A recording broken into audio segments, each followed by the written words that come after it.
you haven't already, check out Necronomipod on CastBox, a top podcast app on iOS and Android with more than 28 million users worldwide. CastBox has a brand new way to find content you'll love. Just enter a keyword or phrase, and the app searches the show titles and transcripts of every single episode to deliver exactly what you're looking for. Download CastBox today and see for yourself.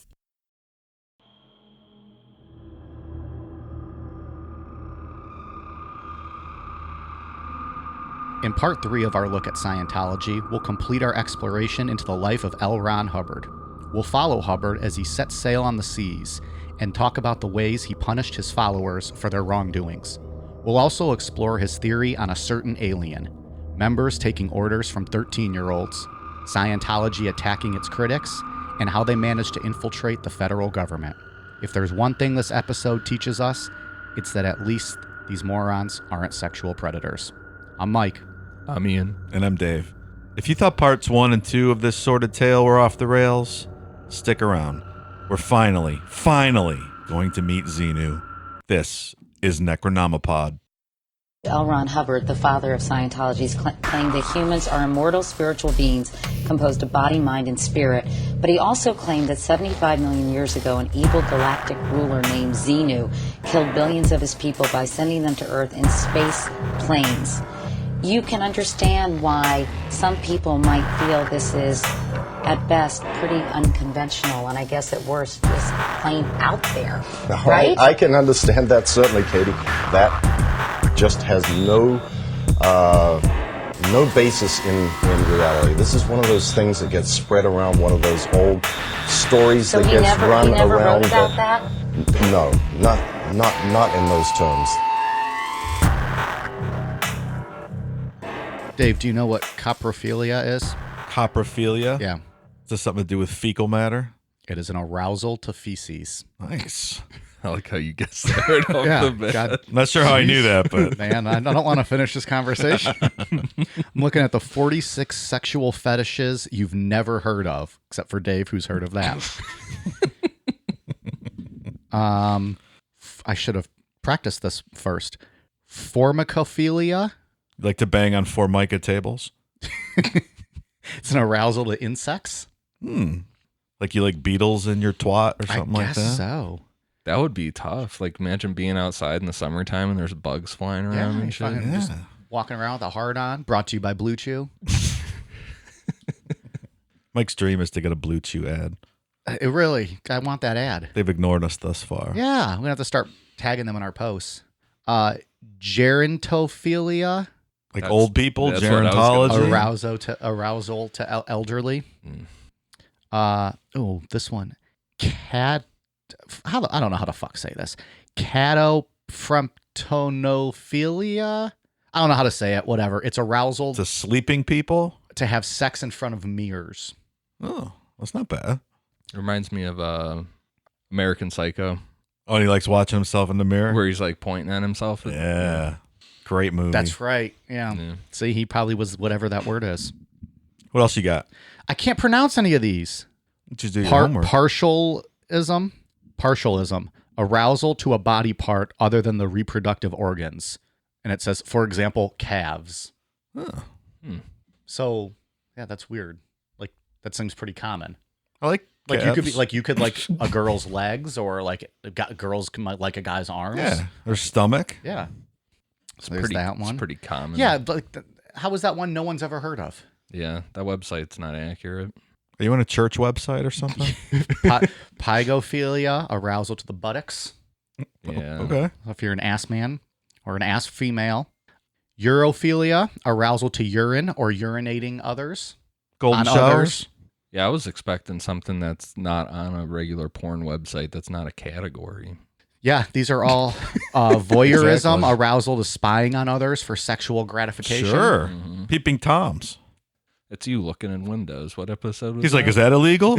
Wait, that's not illegal, is it? Just trying to have I've never fun. been arrested. Well, so that was a bust. I thought that was going to be more fun. Fucking heard of all of those. Except It's that all right. that insect one's a little weird. That one's strange. Do you think yeah. you get off on like mosquito bites then? You're like, oh. That's rough. That's I'm what I trying to got. think of that in my head, and that's wild. Or like anytime, like in the summer, like you said, when you look out your window and you see like lightning bugs, you're just like, oh God, So you get where's like my Blue Chew? So you get like educational books on bugs and stuff, and that's your porn? Yeah, jerking off to like This Discovery page is Channel so books. sticky. Head over to the library and get a book on spiders or Yeah. something. Oh, what was? Well, Ian, a spider's an arachnid on an insect, so all you know right, yeah. that's a different phobia. And then I don't think we said this one on the air. We talked about this before. Acrotomophilia. Acrotomophilia is arousal to amputees. That's different. That's a different one. I mean, I guess it's possible. Well, you stumped us. Oh no, that's terrible. I just think of Lieutenant Dan, Forrest Gump. I know you guys don't because you haven't seen the movie and shit on the movie. And I mean, I've seen it. It just wasn't good. Forrest Gump was a part of many things. One thing he was not a part of is Scientology. No, He was smarter than most Scientologists, I think. Wow, been bold call. Yeah. I think that's been proven. We should also probably start this episode off by clarifying that we lied a teensy bit. We initially thought this was going to be a 3-part series, but there's just so much information that we're going to take this to a 4th part. So we're not going to conclude the story today, but we're going to get into some fun stuff. And this outline was even edited down a little bit. So A lot going on here. yeah, a lot of information in this story. We assumed that the listeners didn't want 16 parts on Scientology. Spent Right. the better part of 4 months doing one subject. How many listeners, after hearing this 4-parter, are going to go join Scientology, do you think? Any? Zero. Zero? And I think some Scientologists will hear this and actually quit Really? because we're going to enlighten them. It's my prediction. Where we last left off with Elron, Scientology was banned from Australia, which caused an investigation by England, trying to get dirt on the people in England that were investigating. He hired private investigators, and that backfired on him. So he decided that the best option would be to take a boat out to sea. But before he did that, he issued a letter that would become basically the foundation of turning Scientology into a true cult and justify them using the fair game law. It really justified them doing anything. And you the know. fair game law we talked about, what was that, last week? Which Right. is if you like insult them or put them down, it's fair game for them to destroy you. Right. It's like protect Scientology by any means necessary. Right. Yeah, basically. This document was called Keeping Scientology Working, which is referred to KSW in Scientology speak. KSW lays out 10 points concerning the exact application and preservation of the standard tech in Dianetics and Scientology and the eradication of non-standard tech. And the tech is their beliefs. There's no real technology involved. So the first one, having the correct technology, which is knowing all the teachings laid out by Hubbard. Knowing the technology, which is you're passing all your sec checks. Didn't I put Mike through a sec check last week? Yes. He passed, I guess. All right. Yeah. Still in. You can say he passed. Yeah, he kind of. So I knew my technology. Well, we reviewed it later, and it seemed like you may have had sexual intercourse with a family member based on yeah. your answers, because you admitted to that. And do you remember that in real life? I don't remember much of that episode. Look, it takes a lot of alcohol to get through Dianetics. So yeah, knowing the technology, knowing it is correct, which means you've cleared everything. The needle on the e-meter is floating in the middle. You're perfect. You're clear. Teaching the correct technology. This means you become an expert auditor. You pass all the classes, and you hit 40 on the tone scale. Which, if I recall, means you're better than Jesus at that point, right? Yeah. Yeah. Yep. That's pretty important. Applying the technology. You're now using the tech in everyday life, and you're able to spread the word to Scientology to outside members. You're allowed to recruit, essentially, at that point. Right. Did they ever go door to door like Jehovah's Witnesses? I don't know. I don't think recall so. seeing that. You I, come to Scientology, they don't yeah. come to you.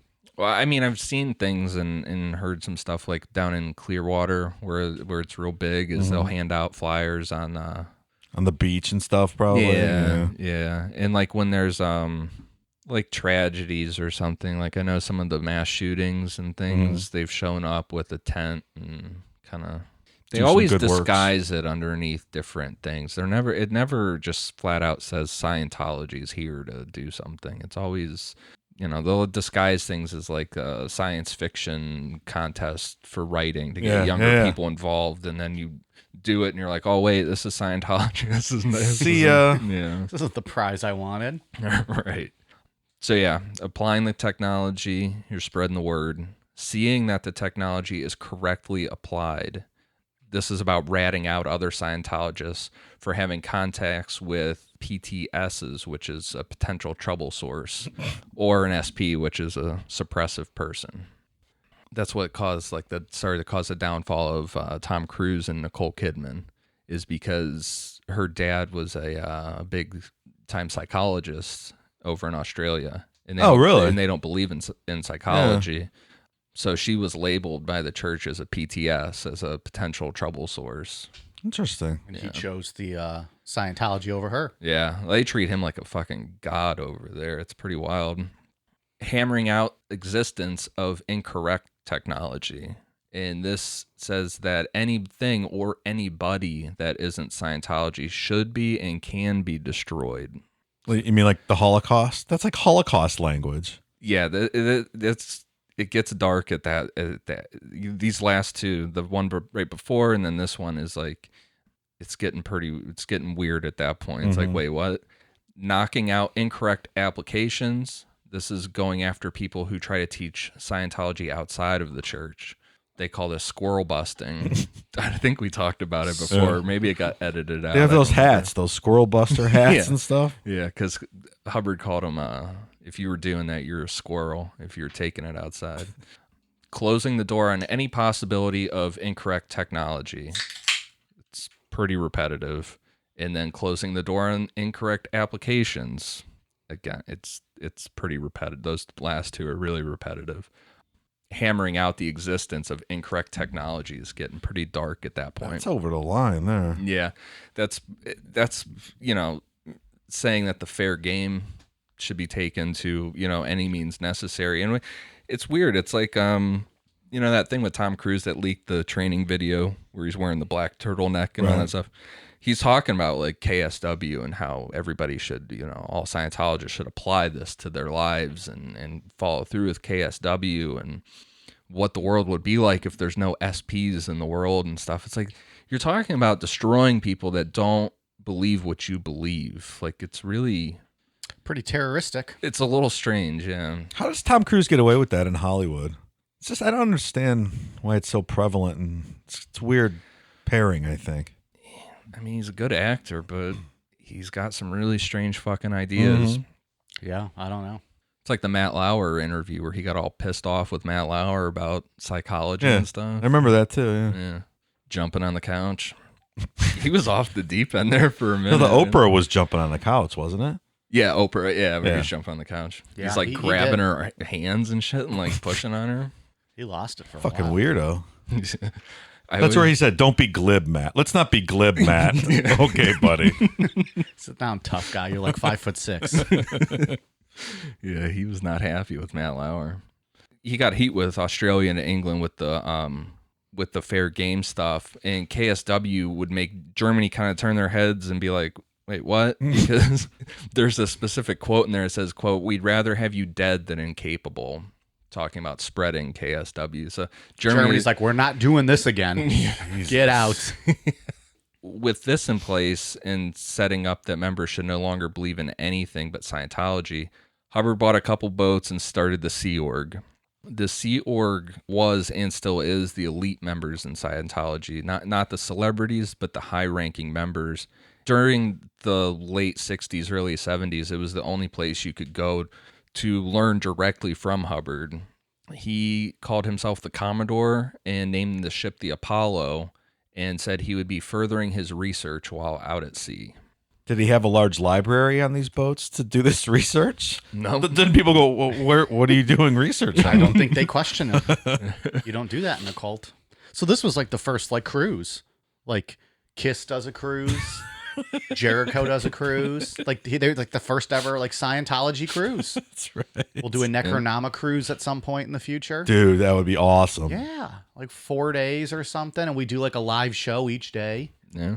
I say we do a cruise to the Bermuda Triangle. Interesting. Like, we're all here. Take us. See what happens. That's when the UFOs will show up and try to take Ian. Yeah. Well, he'd love it. Get that all recorded. We'll stay on the cruise and All drink. right. Send your down payment of $1,000 to Necronama Pod. Book your cabin today. Yeah, the only problem with this this Scientology cruise was this shit lasted for like 8 to 10 years. So this wasn't a 4-day cruise here. Okay, the week's over. I want to go home. 8 to 10 years. Holy cow. But if you watch some of those documentaries, those people loved it. They said it was awesome. Yeah, they were super pumped. Yeah, still to this day. Yeah. Talking about how they thought he was a god. Was it the dirty rags they had to wear or getting thrown overboard at 6 a.m.? Teaser alert for like 2 paragraphs from now. When Hubbard established the Sea Org, he publicly declared that he had relinquished his management responsibilities. This wasn't true. He received daily teletext messages from Scientology organizations around the world, reporting their statistics and income. The church sent him $15,000 a week, and millions of dollars were transferred to his bank accounts in Switzerland. Did he publicly declare that just as like in a hopes to get people off his back? Yeah. Just be like, yeah, I'm not the guy anymore, kind of thing. Hiding in plain sight. Yeah. Members arrived regularly, bringing him high-end food for him and his family, or cash that had been smuggled from England to avoid currency export restrictions. Was he sharing this food, or were the other people eating beans and swabbing the deck? He's up there eating caviar. Yeah, he's it's kind of like a Jim Jones situation. Yeah. He's living the high life, and everybody else is kind of barely make. But you said that they loved it. So maybe they were eating okay. I don't know. It's all you can eat sushi, right? You're on a boat. Just throw the spear in the water. Yeah. Pull out some tuna. Tom Hanks learned it just fine in Castaway. Yeah. When he throws the Yeah. thing. It's a good movie. I was like, Yeah, we got it. We got it. Yeah. Well, he looked like he was struggling for a minute. So not long after being on the Apollo, Hubbard came up with the infamous OT3, which he called the Wall of Fire. He claimed that while doing the research for this, which he compared it and called it like he was breaking through a wall of fire to do this research, that he had broken his back, his knee, and one of his arms. So these injuries were like a physical manifestation of injuries he received while doing this research? Yeah, like while auditing, whatever. So stupid. Like, I try to picture this in my head, and I'm like, what's he do? Like, come out of his cabin in the ship, like limping and shit, and like, oh, I Tear his clothes up a little bit. broke my knee last night, breaking through the wall of fire. Like, Get some ash from like the candles and like put it on your face. You just picture him up there in his cabin, where with his feet up, smoking a cigar, figuring out how to fuck with people, essentially. Probably was doing more than just smoking cigars. so this is the famous one. This is where we get into Xenu. When you get to OT3, this is like the sacred thing. Supposedly, it's like they bring out this briefcase and it's got this handwritten. All this is handwritten from Hubbard, and you read it, put it back in, and then it's done. And it's weird because Xenu's never brought up again after this. In all the OT levels, you go up again, it's never even spoke of again. Do you remember Paul Haggis and the Going Clear? Steering Clear? Going Clear? Going Clear. The documentary, the director Paul Haggis was talking about when he opened this OT3, and he's like, what the fuck is this? It's like, it's just deranged fucking scribbling that mean, crazy writing.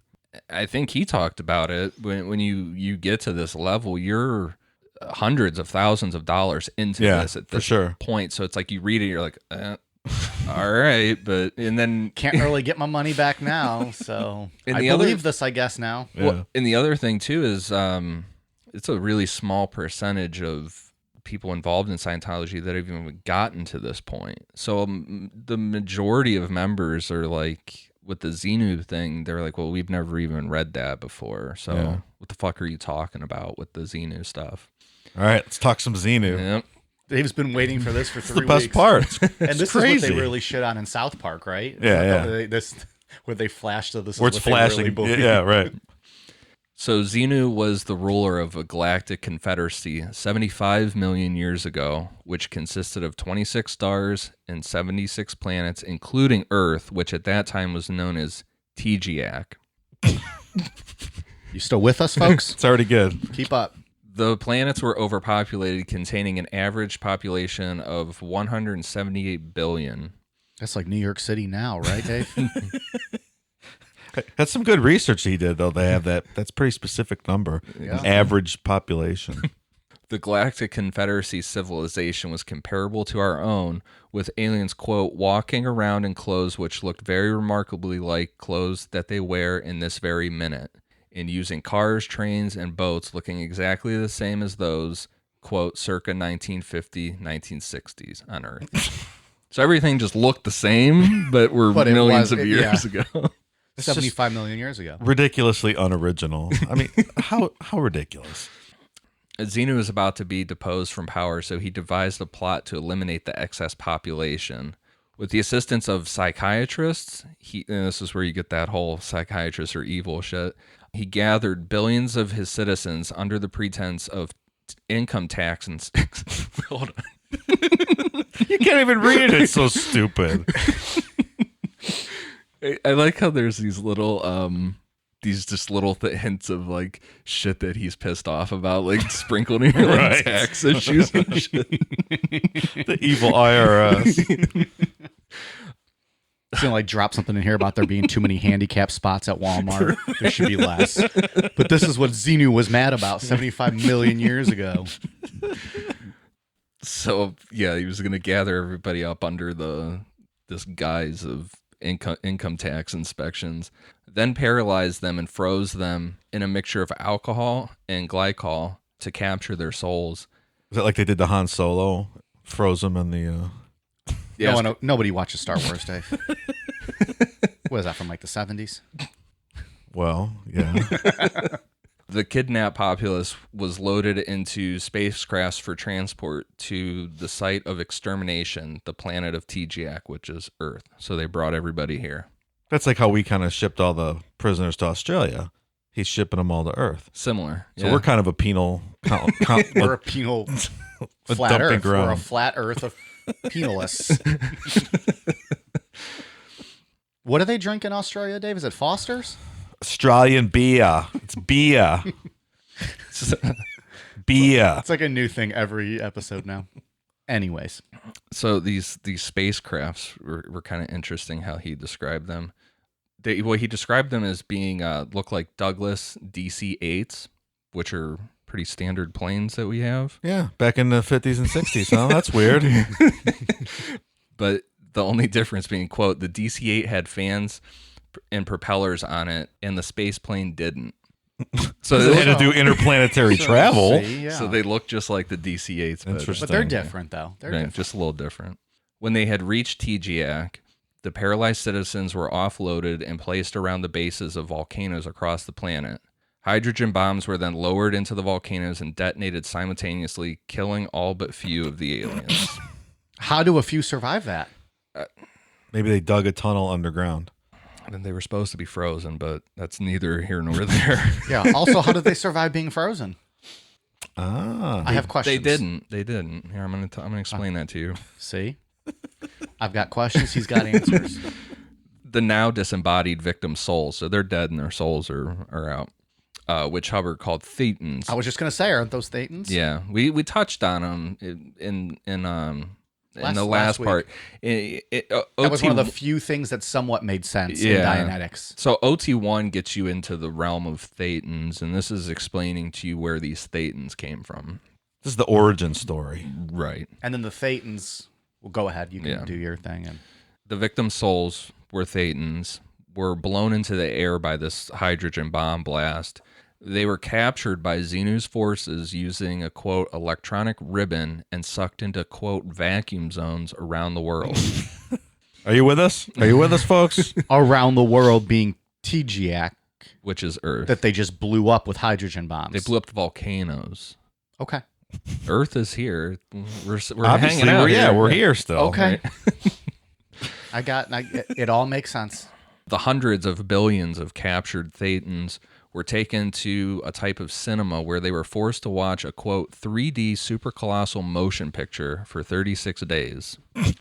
That's a long movie. Were they so it was kind of like a drive-in movie theater with all those 50s and 60s type cars they had back then? Yeah, I don't know what planet they were on that looked like the 50s. It wasn't Earth. Oh, They right. brought them here. So a movie that's lasting 36 days, is that a Scorsese or a James Cameron? Right. One of those two. They're fucking forever. Who were the famous directors in the days of Thetans? It's a great question. I know, right? It could have been Scorsese or James Cameron, and then the Thetans jumped to now their current body, right? Sure. Because aren't Thetans, they jump from life to life? Yeah. Clearly anything's possible at this point. We could literally just say anything and tie it in, and it's going to Yes. be as logical as what they're saying. So this implanted what Hubbard termed, quote, various misleading data into the memories of the Thetans, quote, which has to do with God, the devil, space opera, etc. This included all world religions. Hubbard specifically attributed Roman Catholicism and the image of the crucifixion to the influence of Xenu. So I believe that. All this nonsense that we know, not just nonsense, but just a lot of different stuff that we think is parts of society has really just been brainwashed into the Thetan. The Thetan attached itself to us, which gives us the memory. So, Well, I mean, he did the research. Who are we to disagree, right? He was at the sea for what, 8 years? Yeah. he broke his back and his knee. And his arm. He Yes. suffered to find out Through a all wall of this of fire. stuff. I think I'm a Scientologist, guys. I'm going to get audited as soon as part 4 drops. So these 2 implant stations, which is where these Thetans were watching the movie, Hubbard said that they would have been located on Hawaii and the Canary Islands. Okay. All right, Good a place as any. I guess. Sure. Isn't that what they blew up, though, with the volcanoes? Like, wouldn't Hawaii be an area that might be Quite possibly. tore up a little bit? Maybe Hawaii was one piece of land, and they blew it up, and that's why it's islands now. I just You solved it. I solved geography. I All solved of the geography. That's it. What was it? What's it called when all the continents were still connected? Pangea? Pangea. See? It We got wasn't it. Pangea. It was the hydrogen bombs in the volcanoes, I think. Good band, Breaking Pangea. Is that for real? Yeah. Who do you like better, them or Asking Alexandria? Well known as your favorite band. Breaking Pangea. He doesn't actually like Asking Alexandria. I just say he does. It's funny to me. So in addition of implanting these new beliefs in the Thetans, images deprive them of their sense of personal identity. When the Thetans left the projection areas, they started to cluster together in groups of a few thousand, having lost the ability to differentiate between each other. Each cluster of Thetans gathered into one of the few remaining bodies that survived the explosion. These became what are known as body Thetans, which are said to be still clinging to and adversely affecting everyone except Scientologists who have performed the necessary steps to remove them. And you brought it all back around. Yeah. A government faction known as the Loyal Officers finally overthrew Xenu and his renegades and locked him away in a, quote, electronic mountain trap from which he has not escaped. So he's still there? I guess, yeah. Huh. Although the location of Xenu is sometimes said to be in the Pyrenees on Earth, this is actually the location Hubbard gave elsewhere for an ancient, quote, Martian report station. Okay. TGAC was subsequently abandoned by the Galactic Confederacy and remains a pariah prison planet to this day. See? Although it has suffered repeatedly from incursions by alien invader forces since that time. Like lately? They're still trying to invade? I guess. It's a question for the government, Dave. So don't this is really all meant to be taken literally then? Scientology says no. Do you think we could do like a bonus episode where we interview Tom Cruise Yeah. and just talk to him about this? He's not doing anything else these days, is he? I don't know. Isn't he Mission Impossible? Isn't that Is there a him? new one? I don't know. I just always assume there's a Mission Impossible coming out. Last one was not that great. I've never seen any of them. Me either. Surprise, surprise. I haven't seen any of them. So I feel like during his research at some point, it's not too far out of the ordinary that while, he's sleeping in his big comfy bed on his ship, Like L. Ron wakes up in the middle of the night and sees like this thing in the sky, and he's like, "Xenu, Elron? Xenu, is that you? It is me, Xenu, Elron. What are you coming to me for? I want you to tell my history. What the fuck are you doing out at sea all these years? I'm doing my research. You don't have any books, Elron. I've written several books, fiction. You can read them. Science fiction? Why don't you start a religion, Elron? That's a great idea. Can I base it around you, Xenu? I don't know what else to say. Why don't you base it around Tom Cruise? That's a great idea. Maybe he can play you in a movie. That's a great idea. Are you 5'6"? The great Xenu is 10'10". Well, we'll stack them two on top of each other. CGI. Scientology created CGI, I think. It's researched. I don't know. I got nothing. Just going off the rails here. We'll just take it from there. I guess that's good because I don't have anything else. So in 1988, the cost of learning these secrets from the Church of Scientology was around $6,500. And this was in addition to the cost of prior courses, which are necessary to be eligible for OT3. Prerequisites, if you will. Yeah, which is well over $100,000. You're pushing probably like $300,000 at this point. Unbelievable. And now you can tell how loaded these guys are. Yeah. The belief in Xenu and body thetans is a requirement for Scientology to progress further along what they call the bridge to total freedom. Those who do not experience the benefits from OT3 are expected to take it again and pay for it again. They give you a test at the end to make sure? How's that work? Yeah, I don't fully understand what you're supposed to gain from this. Well, they're going to gain money off of you. Well, yeah, but I mean, like I couldn't really find or figure out what the spiritual or whatever benefits to this was. But if you don't get whatever they expect you to get out of it, then you got to take your ass back down the bridge and figure it out again. Back to OT2, motherfucker. Like we said before, Paul Haggis, I wonder what do they fake it? Because he's like, this is just fucking gibberish. I would assume, yeah probably. Because everyone else they're like, everyone else must understand this, so I'm gonna have to fake it. And meanwhile, everyone's faking it because they don't want to be the idiot that didn't, it didn't work for them. Guy. Well, that's what the past lives thing is. When people are saying they're auditing and they're going back and like, oh yeah, I was just doing whatever. They're just making things up, and it's just Well, they have past lives. I must have past lives too. I want to have more past lives than they have. Sounds about right. Being a member of the Sea Org also introduced an infamous document that all Sea Org members have to sign called the Billion-Year Contract. Because Hubbard promoted the idea of reincarnation, members are expected to return to the Sea Org when they're reborn, and the Sea Org's motto is, quote, "We come back." How do they find their way back? For a modest billion years, you're expected to come back. Yeah. It's not too much to ask for your time. Yeah. Scientology refutes this thing, and they say it's not really a contract. It's just more of a symbolic. So they are admitting that you have to sign this. Oh yeah. I mean, they're like, well, we don't really mean it, but if you could please sign in pen. And we'll get into part 4. We'll get into how that gets a little it gets murky with child labor and some other things that are pretty questionable with how they have people work for free. So after signing, members report to the Estates Project Force, which is the Sea Org's induction program, and members can take several years between signing the commitment and actually attending the induction. And once the induction is complete, the final decision to join is made. It's a lot of fancy terms. It's very confusing. Yeah. Members who leave the Sea Org are issued a freeloaders bill, retroactively billing them for any auditing or training they received while in the Sea Org. Fucking freeloaders. Yeah. Do they have to pay for all their past lives freeloading too? Or God damn. Maybe. Elron's like, well, I'm seeing that you lived 800,000 years worth of lives. Well, and we accept cashier checks.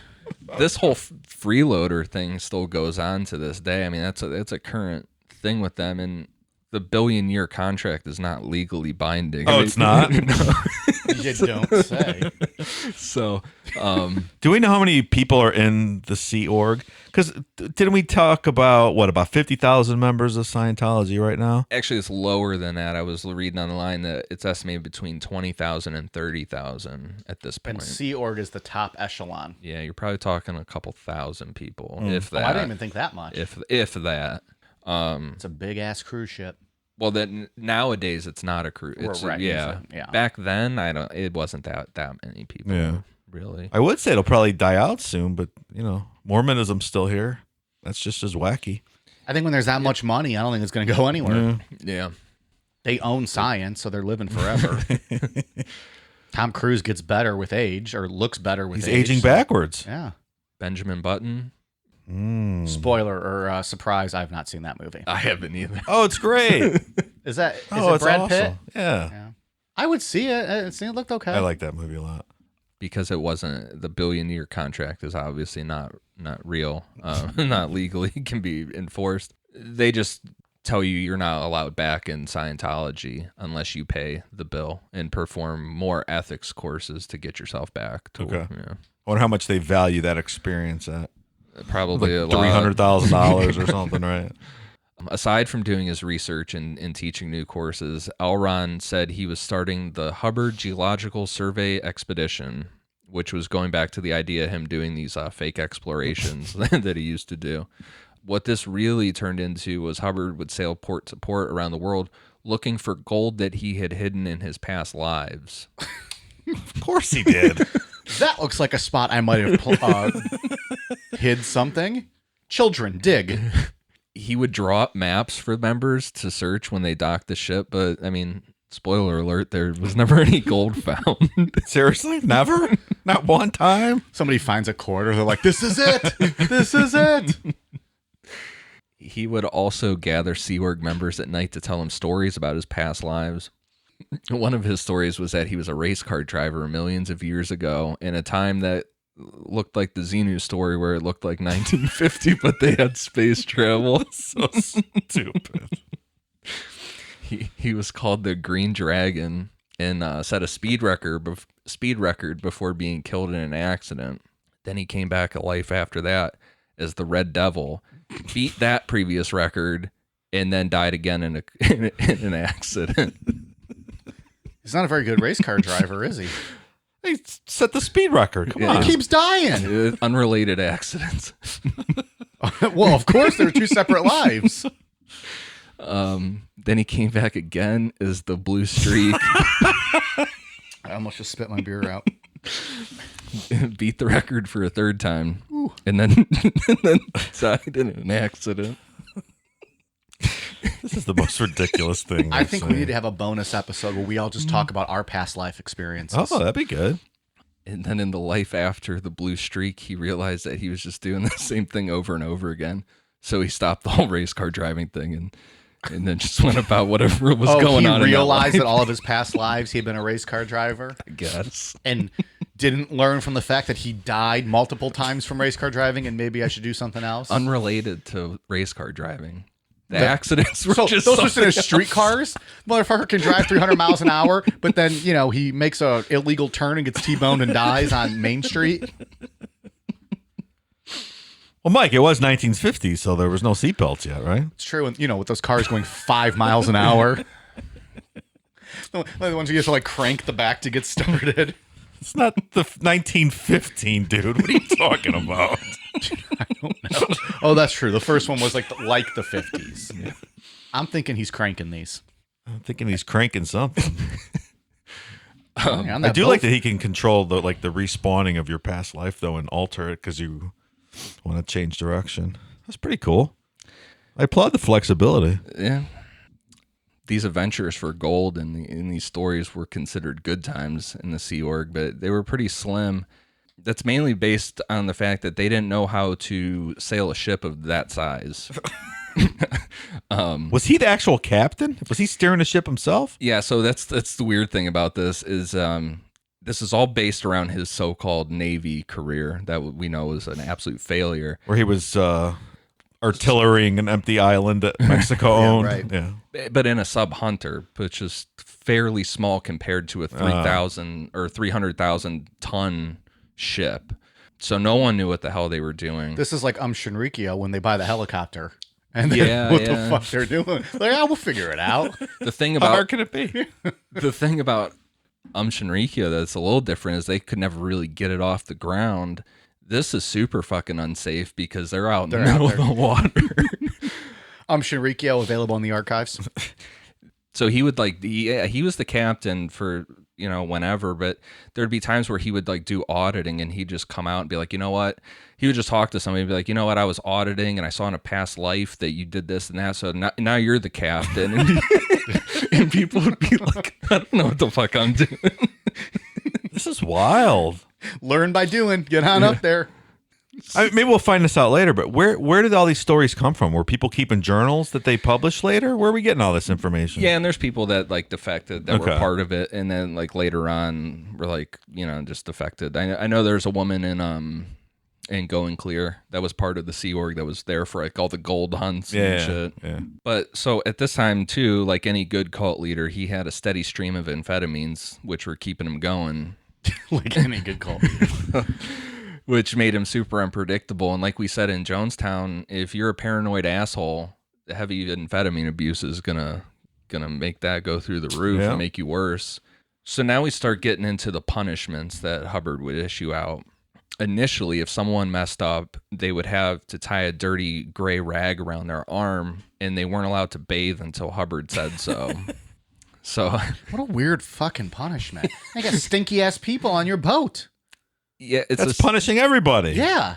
Well, initially it started out with one. Maybe that was the point, though, because now we all get pissed at you, Dave, because you're smelling, because you fucked up. And so we're going to throw rocks at you, rocks that we find on the water. Well, things got to the point where, I know there were things where they came close to hitting a bunch of rocks and shit because no one could drive the fucking boat. Right. So he would get pissed, and then he would throw this huge gray tarp up on the what do you call that? Is it the mast? The mast? Yeah. So you take down their flag and put a big gray tarp up. So now everybody's fucked. So instead of wearing the gray thing around your arm, the whole ship's done.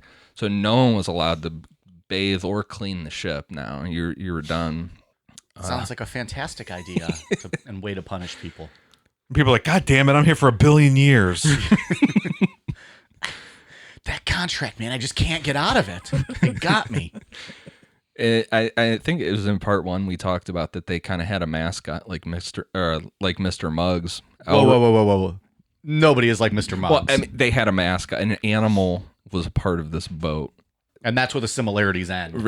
Elron's wife, Mary Sue, had a corgi named Vixie that was on the ship. So when Hubbard was pissed, even the corgi got a gray rag tied around his neck. It's like the corgi's fucked too. Everybody's in trouble. Poor dog. Was this corgi running the fuck schedule? No, but we'll get to it in a little bit. The corgi actually becomes declared clear later on. So there's that. Good for the corgi. Yeah. Motherfucker made it.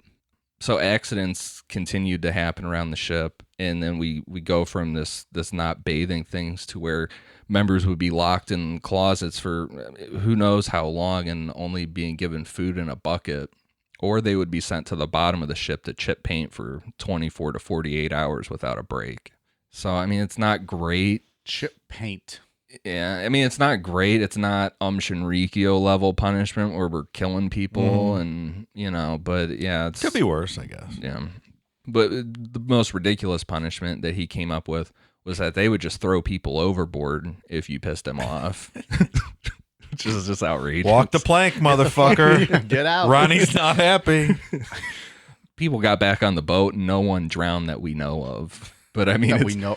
I'm sure their records weren't very well kept. What? Go ahead. No, go ahead. What would be like the wrongdoings? Like what would piss them off? Like what? Just doing the tech wrong. You're fucking up in your auditing. I told you to get clear, motherfucker. You're not doing KSW correctly. Okay. Throwing people overboard became a daily thing for the Sea Org. Every day a list would be posted with names of people who were getting tossed. Wouldn't you just go hide somewhere on the ship? You would imagine so. Every day at 6 p.m., everyone would be gathered on the deck, and then Hubbard would read off a list of their crimes. Then they would start to chant, quote, "We cast your sins and errors to the waves and hope you will arise a better Thetan." And then they would just fucking start throwing people over. See ya. Damn. Wait up. When I've imagined it in my head, I'm like, yeah, it's kind of funny. Like, I would probably laugh initially at that. But then, Until you fuck up the next day and you're going overboard. But then I was like, I was reading more about it, and it wasn't like young people. I mean, there were like older women that definitely should not be thrown over a fucking ship into the ocean. And they're doing what, tossed. 8 years straight in all weather and climate. Like, what if it's freaking freezing out? You could die almost instantly or go into shock instantly. Yeah. Bounce your head off the side. Bullshit that no one died, because they absolutely did. But what if you can't swim? Yeah. I can't swim out in the deep water like that. Yeah, even if the waves are tough, like you're fucked. I'm Fuck not this a guy. strong swimmer. I can doggy paddle and tread water. That is it. Not for very long, I can't. Yeah. Now we'll not after getting thrown off a boat too. I'm sure you're not gonna be like clear of mind. It's not great. Not great to do that to somebody that's not physically fit. Well, they You know, shouldn't have fucked up their tech. Should have did your KSW correctly. Yeah. So as they traveled country to country, they would always eventually be kicked out or refuse to even dock. Hubbard would show up places offering all the benefits of Scientology. In return, he would want a position in their government, and then in his mind, he would eventually become the president. And Of course he would. believe it or not, countries were not on board with that idea. Get the fuck out of here, man! What are you talking about? And like I know, like he at one point he tried to dock back in England. Like there was some storms going on, and they were like, we got women and children on here, and England's like, yeah.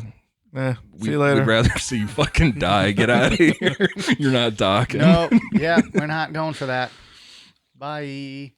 But this constant rejection only made the Sea Org members more loyal to him, which would result in him creating the most loyal group of members, the Messengers. Dun, dun, dun, dun.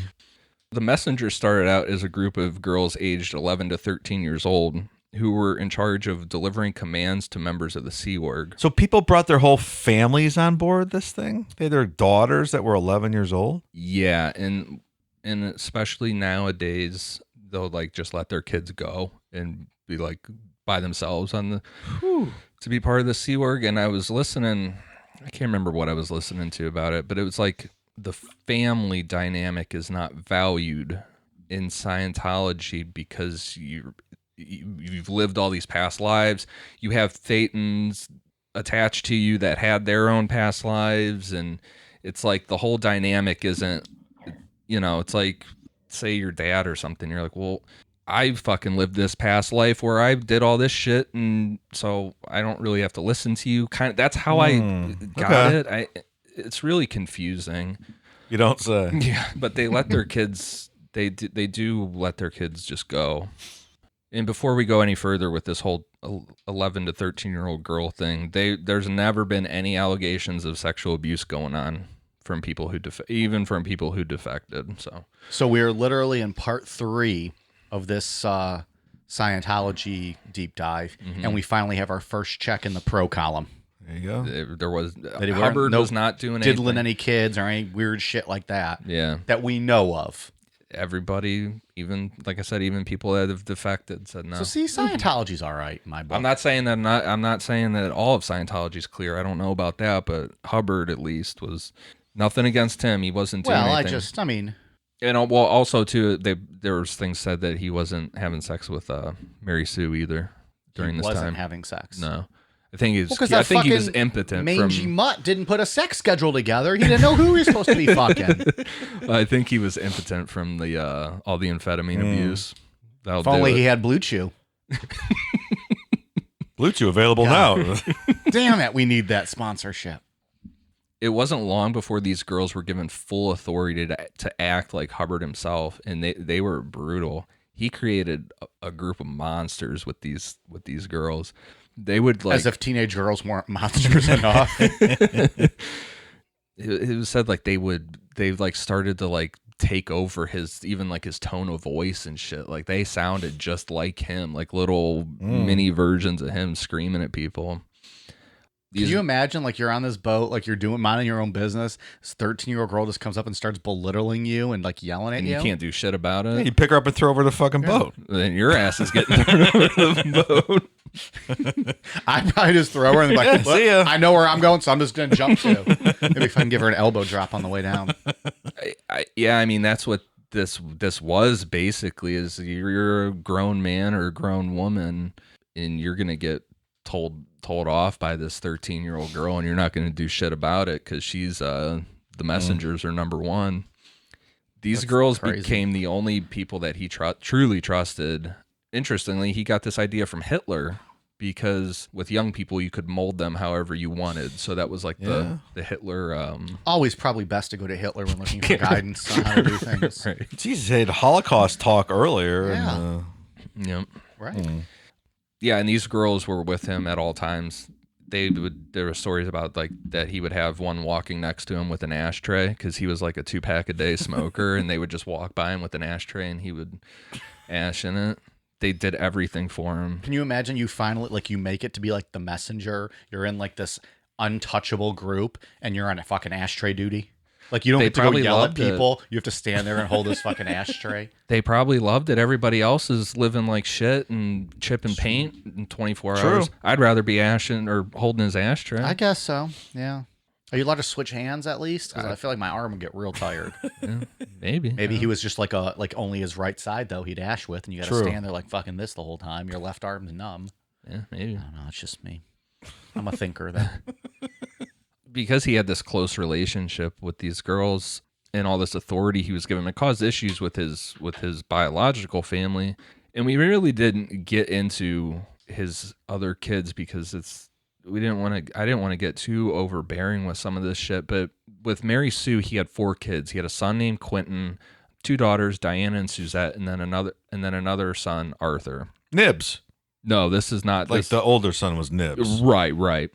A particular incident in how Hubbard valued the messengers over his own family was when Diana, who was 18 at the time, pissed off Hubbard for whatever reason.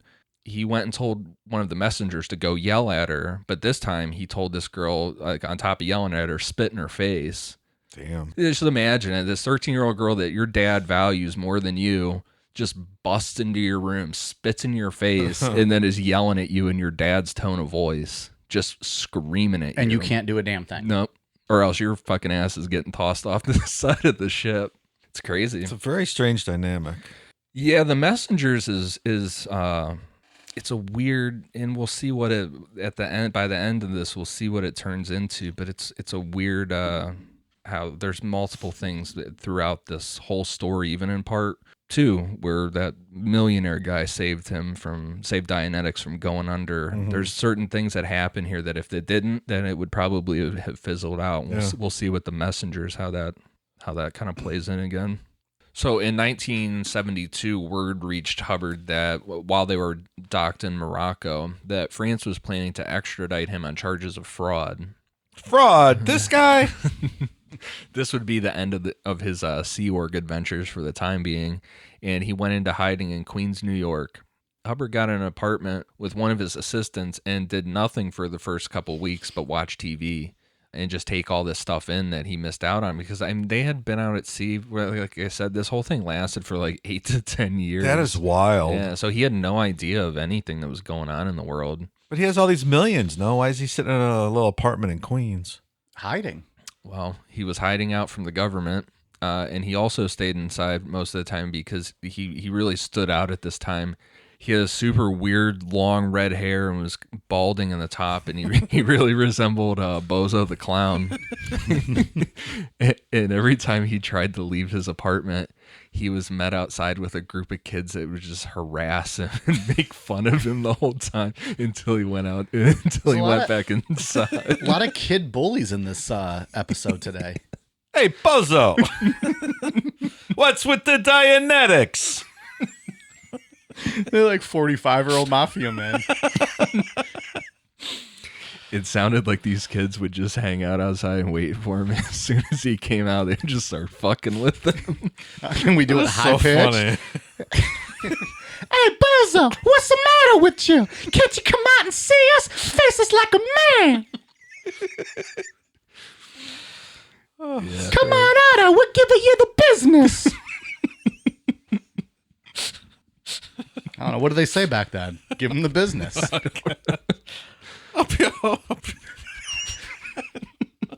I got nothing.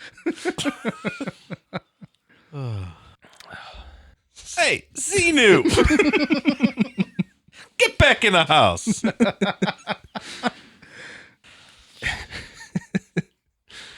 Why don't you audit my cock, Elron?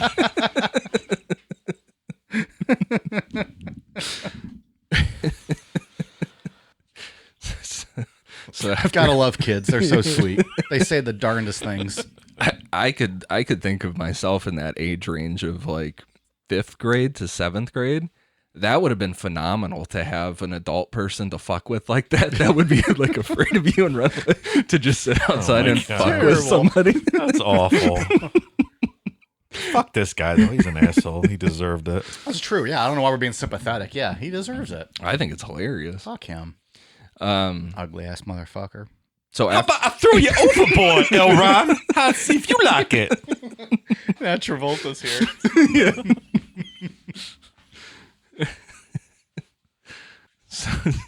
So after spending a year inside, hiding from the French government and this group of kids in Queens, Hubbard went back out to sea with the Sea Org, and Operation Snow White was launched. This is the point in the story where shit stops being funny and gets it's a little dangerous and pretty fucking crazy. It absolutely is. Yeah. Operation Snow White was Hubbard's plan to infiltrate the government to find out what they had on him. He started this thing called the Guardian Office to accomplish this, and it was headed by his wife, Mary Sue. The actual infiltration of the government likely began when 2 Scientology members, Gerald Wolfe and Michael Meisner, were hired by the IRS as clerk typists. Under the direction of the Guardian Office, Wolfe monitored files on tax-exempt organizations and, when requested, illegally made copies for Scientology. Meisner supervised both Wolfe and the Guardian Office that they had located in D.C. and reported all of this stuff back to Scientology and mainly Mary Sue Hubbard. In November 1974, Operation Snow White took an unexpected turn when they received word that the IRS would be conducting a meeting on Scientology's tax-exempt status. In response, the church sent a spy to bug the room, and this device then transmitted a signal which was picked up and recorded by Scientologists sitting in a car in a parking lot of the Smithsonian, which faced this office. That's crazy. Yeah. I when I was reading this, I knew that this happened, but I didn't know the extent of how deep this went. And it's arguably, from what I was reading online, it's argued as being potentially like the biggest breach of the U.S. government ever. It's fucking nuts. By the end of December, Wolfe was stealing documents from the IRS's chief counsel's office. Just days after Christmas, Wolfe broke into the office of Barbara Bird, who's an attorney for the IRS's refund litigation service. This Barbara Bird had been present at that November 1st meeting on their tax-exempt status, and instead of stealing the files, this Wolfe guy had the balls to take them to a copier, made photocopies using government paper, and then took them back to her office. Doesn't this appear to be a shocking amount of access for a clerk typist? Yeah. How does this guy have all this access to these locked Seems areas? very Yeah. simple. Yeah. I know when there was like when they brought people in to interview and when they got caught and everything, a lot of the Scientologists were like, yeah, it was really fucking easy to just go in there and do what we did. It's amazing. Man. It's a little terrifying. In early 1975, Operation Snow White expanded again as Scientology member Sharon Thomas got employment at the U.S. Coast Guard Intelligence Agency, and Scientology member Nancy Douglas began work at the Drug Enforcement Administration. God damn. Yeah. Douglas stole copies and made photocopies of others, so they were all stealing documents. Attention had been called back to the IRS surveillance as Mary Sue Hubbard had instructed her team to, quote, use any method at our disposal to win the battle and gain our nonprofit status. So that was the end result here, to get that exempt status. Exactly. Because throughout this whole story, Hubbard had never paid taxes on anything. When Hubbard died, and we'll get to it, Hubbard dies. Spoiler alert, jeez. People listening don't know. He lived forever. Well, Yeah, I thought Xenu granted him immortality. When this was taken over, when David Miscavige got the keys to this whole thing, they owed $1 billion in back taxes. Unbelievable. Yeah. So he never paid shit. Meisner was directed to implement this thing called Project Horn, which called for him to go in and steal documents that would kind of take heat off the Guardian office. So steal stuff about documents that didn't pertain to Scientology. So it wouldn't look like, oh, someone's just taking Scientology shit. There's all kind of shit. So it's just one of many that were stolen. Right. That makes sense. Yeah. It's actually pretty smart. Yeah, it's not bad. Calls were also made for the theft of IRS stationery in order to forge letters from a fictional disgruntled IRS employee. The files on various organizations, including Scientology, would then be sent out attached to the fake letter. The idea was to appear that this pissed off IRS agent was the one stealing shit. And, It's pretty smart, actually. yeah. Good for you, L. Ron. Wolf stole both the stationery and, without permissions, files on the Unification Church and Bob Jones University. Just cuz? Maybe that's just what he could get his hands on. I'm not sure why those two. What's he got against Bob Jones University? It's another piece of shit school that should have their tax exempt status revoked. I was just about to say that's where Dave went. Ass clown school. I don't know. I've never heard of Bob Jones It's University. one of those fucking Jesus freaks in the South that used to ban, interracial dating at their university and all kinds of stuff. Okay. It's still around? Yeah. I think we'll talk about tax exempt status, especially next week. I think once you get that, you're not going anywhere at that point. You're in for good. You really are. You're printing money at that point. Yeah. On December 5th, 1975, Scientology issued Guardian Program Order 158, which intended to give L. Ron Hubbard early warning of impending legal action. The plan called for the infiltration of government agencies that had either the power to issue or knowledge of impending subpoenas. After reviewing this letter, Meisner concluded it would be a better idea to infiltrate the Department of Justice. So that's, of course. That's like the balls on them. Yeah. It's crazy. Gerald Wolfe and Michael Meisner were able to break into a room and make false IRS identification cards, which allowed them access to the federal courthouse in Washington.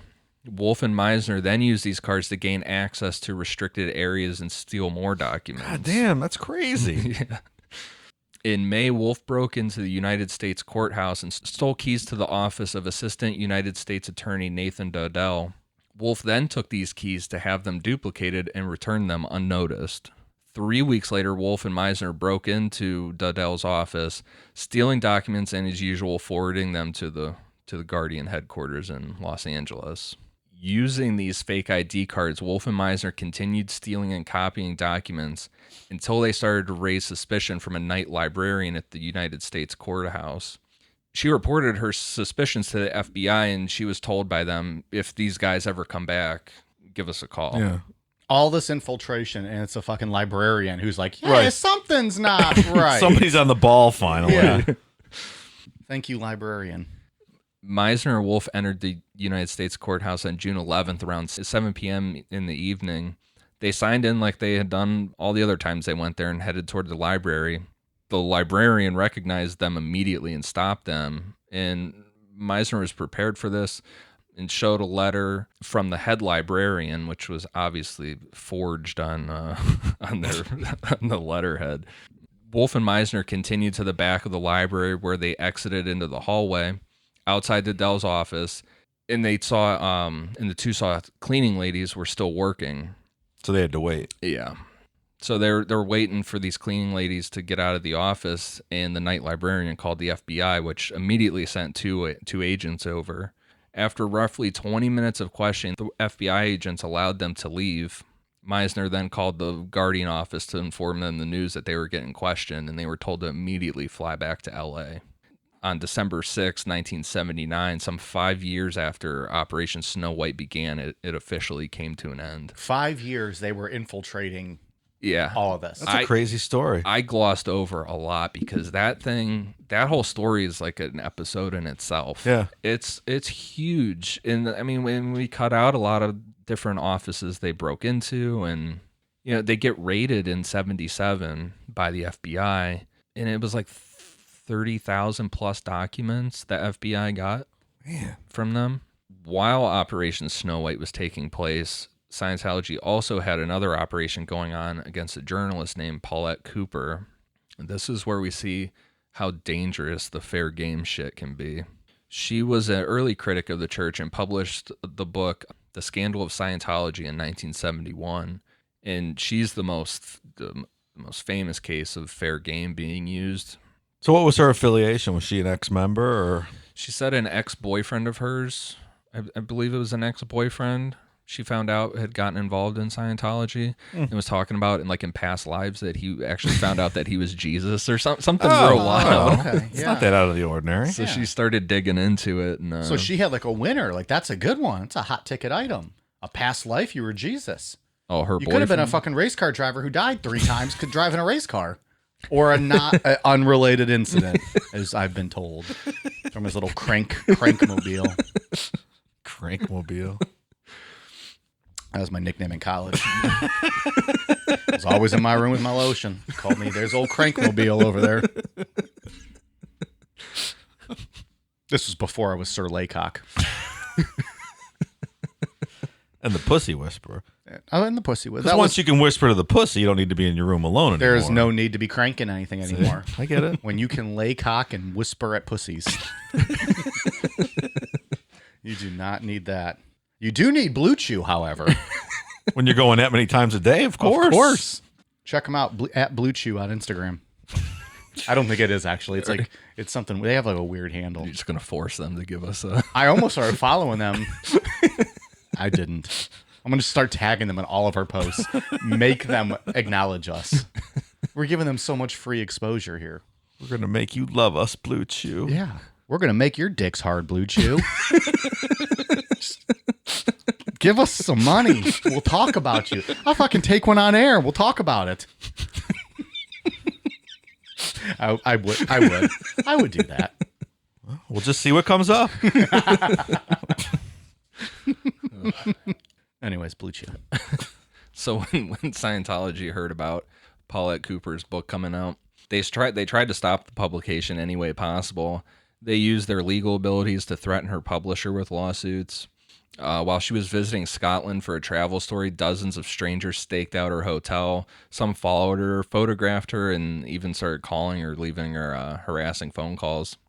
In early 1972, the Guardian office memo referred to Cooper as, quote, an unhandled attacker of Scientology, and the group stepped up its surveillance and harassment. They started researching her past, her personal life, and even getting into her college grades, like anything that they could find on her. Embarrass you with your college grades. Yeah. It's like, C's get degrees, right, Mike? Am I right? If you saw my first semester, though, ooh, that's embarrassing. I didn't know what class was first few months. Scientology ramped up the harassing phone calls and to threatening ones, and there was damage found to her telephone line, suggesting that someone had attempted to wiretap her. And that's all like basic. I mean, not basic. That's really scary to be harassed like that. It is, absolutely. But And that's just like the tip of the iceberg. Yeah, this is where this gets really fucked up. In 1972, the Guardian office officially launched Operation Dynamite to destroy Cooper's life. There's this critical sequence of developments and these suspicious events that occurred during December 1972. And they'll kind of make sense more when we get into this. December 6th, Paulette Cooper signed a petition offered to her by a canvasser named, quote, Margie. December 8th, the Church of Scientology in New York received 2 poorly written bomb threats. The church alerted the FBI, naming Paulette Cooper as a possible suspect. December 13th, a second threat was hand-delivered to the church. December 15th, Paulette Cooper moved to a new apartment. December 19th, Paulette Cooper's cousin was attacked by an armed intruder while staying at her old apartment. They thought it was her. Yeah.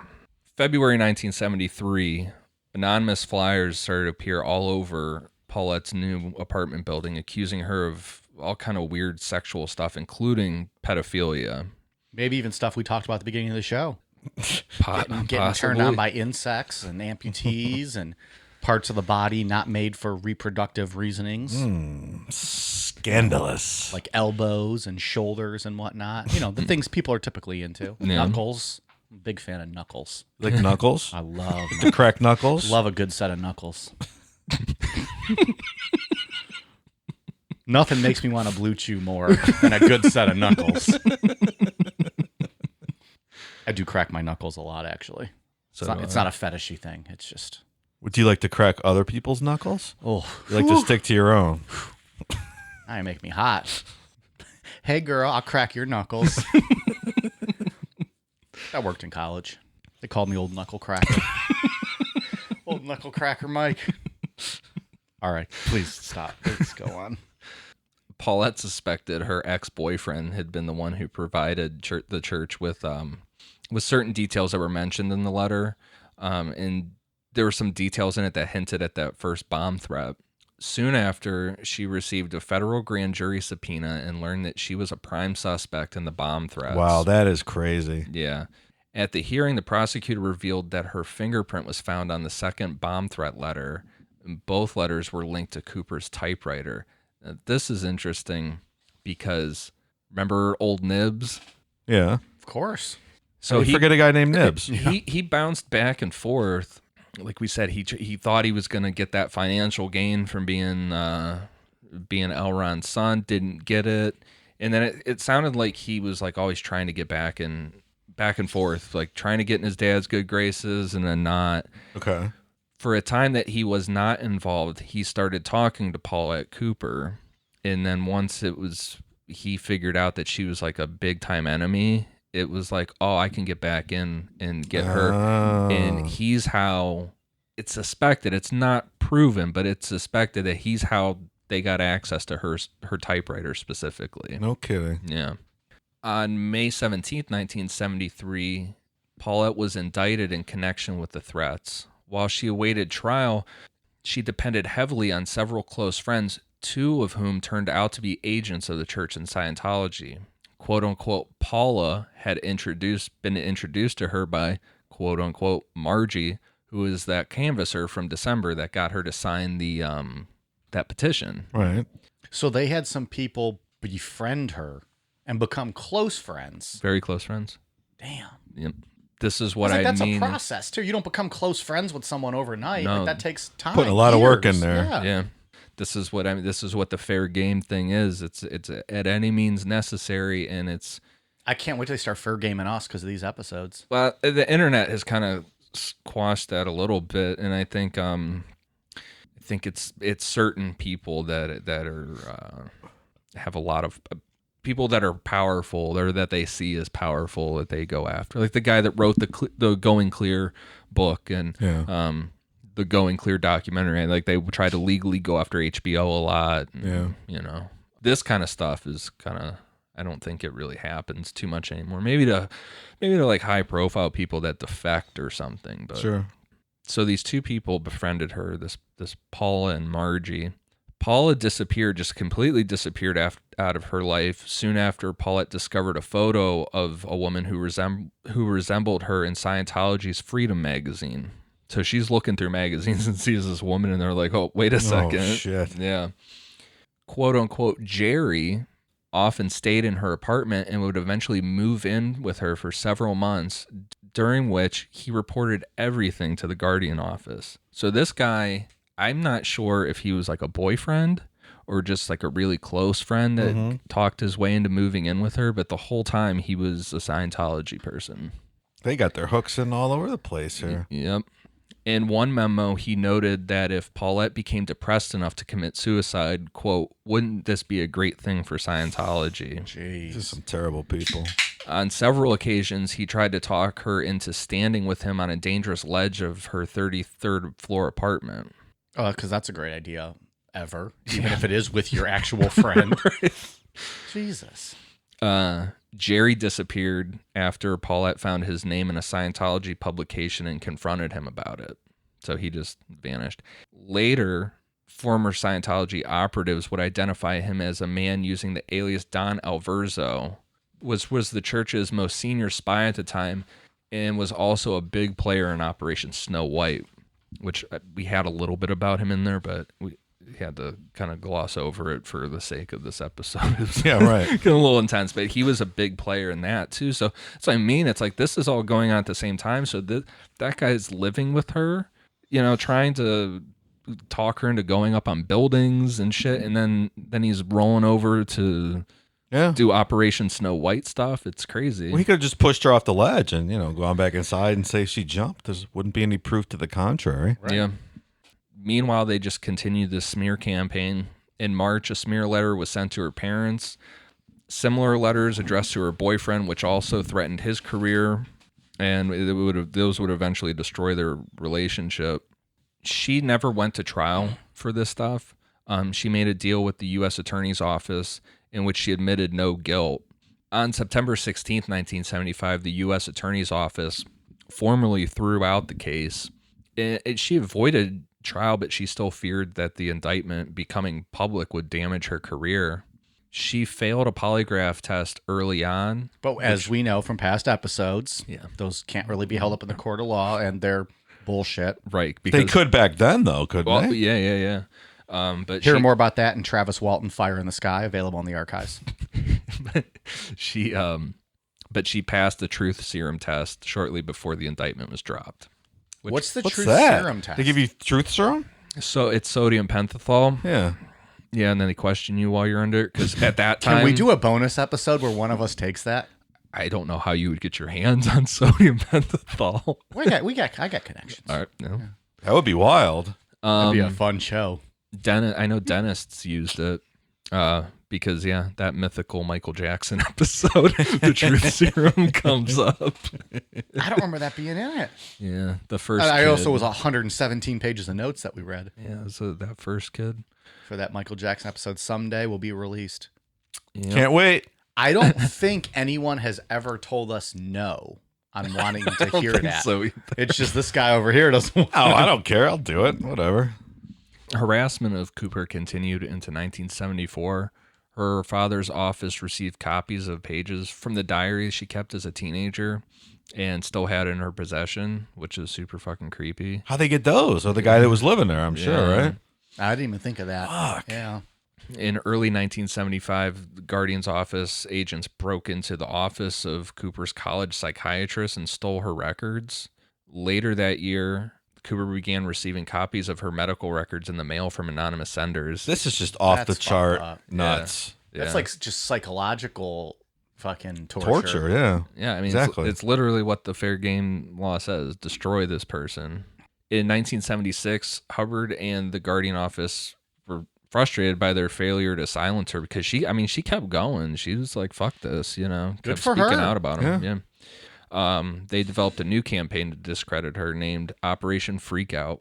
Operation what, Mike? Freak out. Ooh, yeah. Hurts my throat to do. You do it so well, though. Its goal was to have Cooper, quote, incarcerated in a mental institution or jail, or at least hit her so hard that she drops her attacks. That's a quote from a memo about that. No, not today. The plan included staging multiple incidents involving imposters, false reports, and planted items. Central to the plot was another series of bomb threat letters, one concerning the treatment of Israel, which was delivered to an Arab embassy. Another would be addressed to Secretary of State Henry Kissinger. The new campaign included another scheme to get Cooper's fingerprint on a piece of paper. She suspected that an attempt was made to get her fingerprint when a stranger approached her in a bar with a clipboard. And around the same time, she learned that someone impersonating her had made phone calls to her friends. So the clipboard was probably like whatever that gimmick she signed earlier with Margie, right? Mm-hmm. The original fingerprint. Yeah. Yeah, that makes she was sense. smart to that. Yeah. In the end, Operation Freakout was never implemented. Operation what? Freak out, not today. Ooh, yeah. Dig it. Snap into a Slim Jim. Yeah, at least not fully. I mean, it sounded like they tried to do some of it, but not all of it. It sounded like she could have complicated the plan by moving to Los Angeles to assist with her defense in a lawsuit that she had going against Scientology. An affidavit by former Scientologists alleges that in 1977 the church was plotting to assassinate her, but there's no other sources corroborate this, despite tons of documentation about attempts to ruin her life and her reputation. She was ultimately vindicated when the FBI raided Scientology offices in 1977 and recovered documents relating to the operation and all the harassment of her and everything. Did they charge anyone with anything? Well, we're going to get to some charges. Relating to her, Yeah. Not that I know of, no. While all this was going on, so all this shit with Operation Freakout. Operation what? Freak. I like how you paused. Right. Freak out. Oh yeah. Dig it. While that's going on in Operation Snow White, Hubbard had a stroke in 1975, and sailing around on the Apollo was officially over. Oh, He went back out the fucking sea and was doing his shit. they missed pitching people overboard. He's like, I gotta get back out there. It's so much fun. Love chip and paint. Watching them chip paint. So it was officially over, and he set up shop in Clearwater, Florida, purchasing the 11-story Fort Harrison Hotel for $2.3 million and the old Bank of Clearwater building for around $500,000. He bought that shit all in cash. I love Clearwater. I don't know if I can ever go back there now. I'm probably a suppressive person. Follow me around when I get off the plane. It is gorgeous. It's nice. I love it down there. Yeah, he set up shop and made it the official headquarters of Scientology in the U.S. He bought it in cash, and because obviously all this had to be done in secret, he couldn't be connected to any of it. I mean, he wasn't wanted or anything because, well, we'll get into it in a minute, but they just wanted him for questioning still at this point. But still, he didn't want to answer questions. No.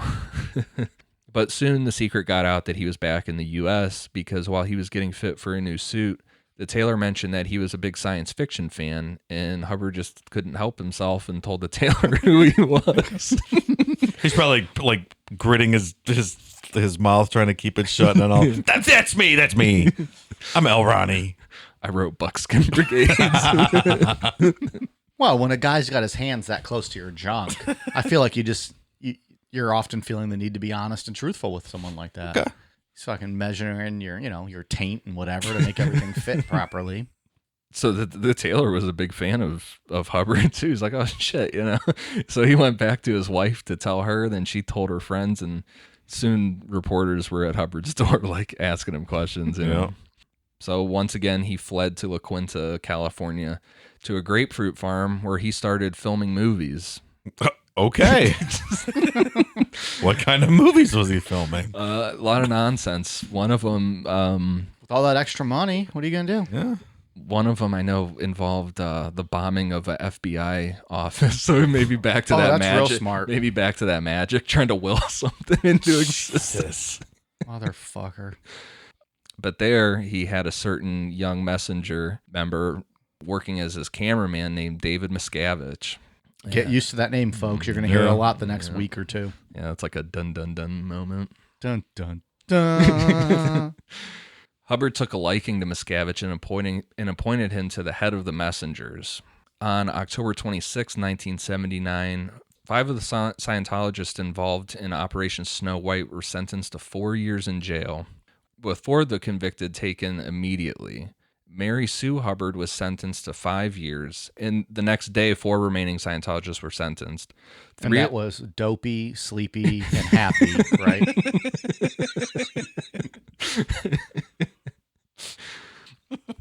3 of the 4 were sentenced to 5 years in jail, and the 4th was fined $1,000 and sent to jail for 6 months.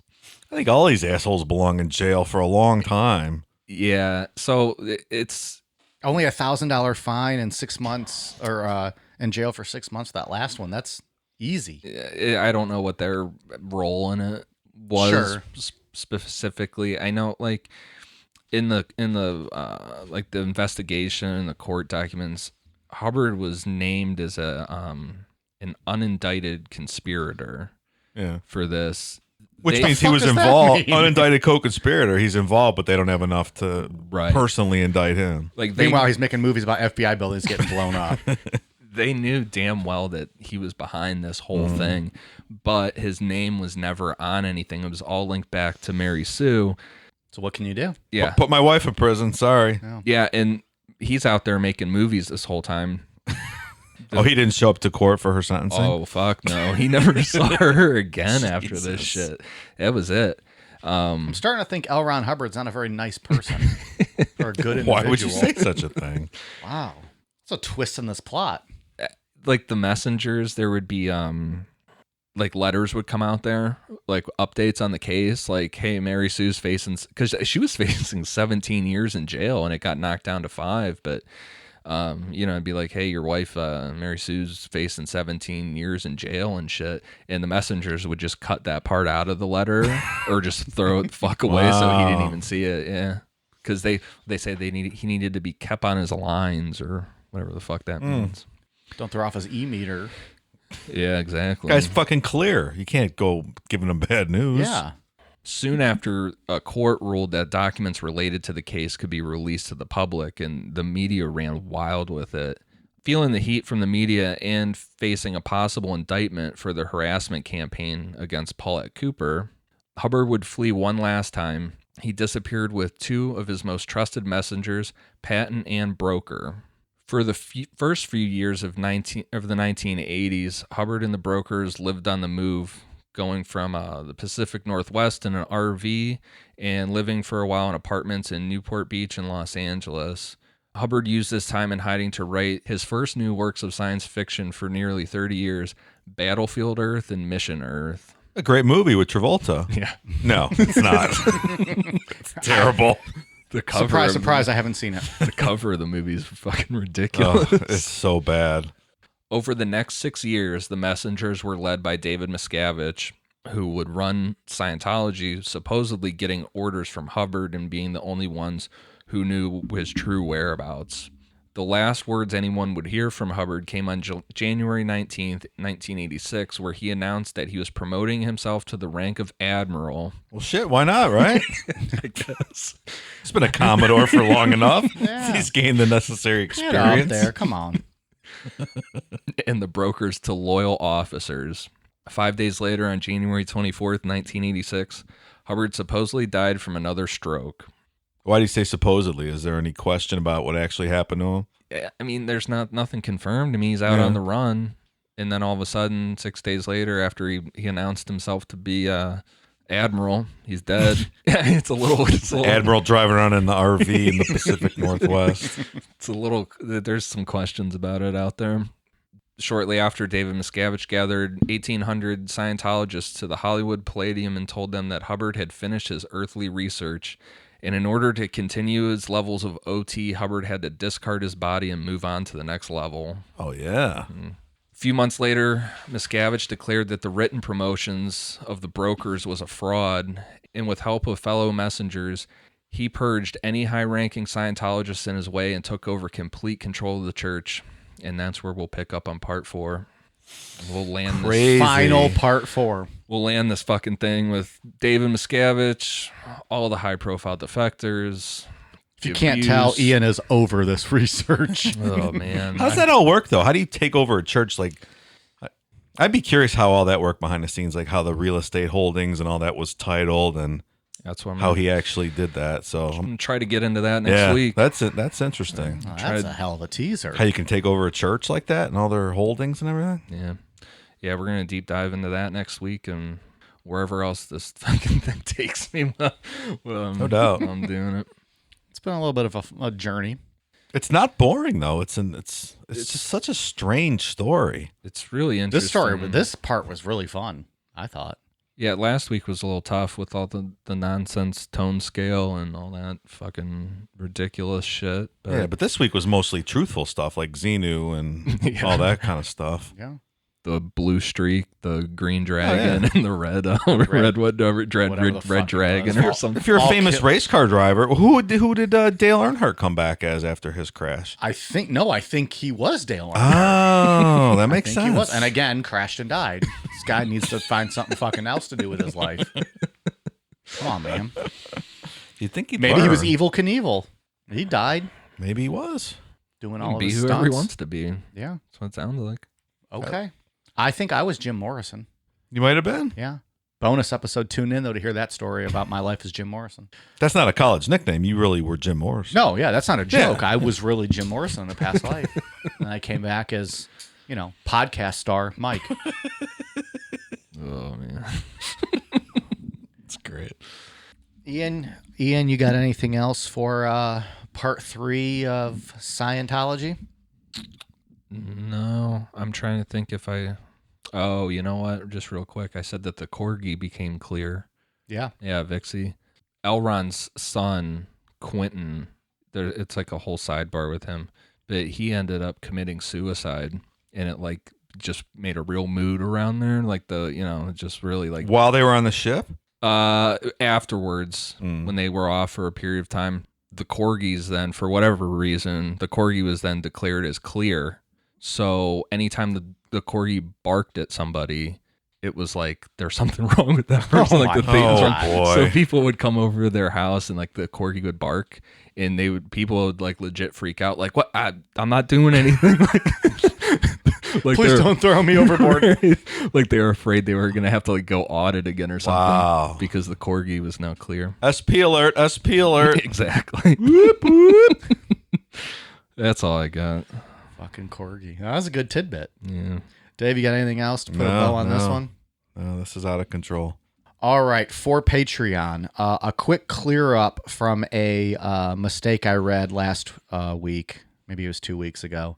I don't remember, but I incorrectly said a patron's name. So thank you very much, and a shout out to Glasshopper So Groovy. I appreciate it. I think I called you a grasshopper or a cockroach or whatever I did. But whoever has those insect fetishes probably loved that mistake that I made. But just blew a load all over their phone. Right.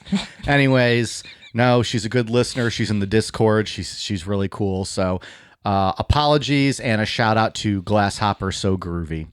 Also, new patrons this week. Thank you very much to Emery, Rachel Cuthriel, Greg Easterly, and Florencia Valmiller.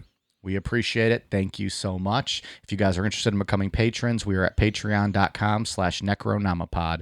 3 bonus episodes a month. It's a ton of fun. Ian, what shout out you got?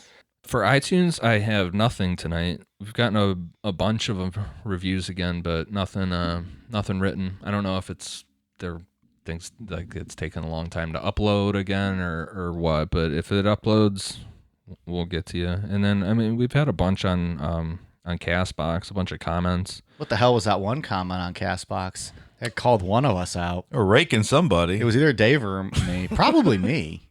Yeah, with your LA attitude or whatever. Yeah. Say I'm going into business for myself. They feel bad for you. We don't know for sure that it was me, but I'm assuming it was me.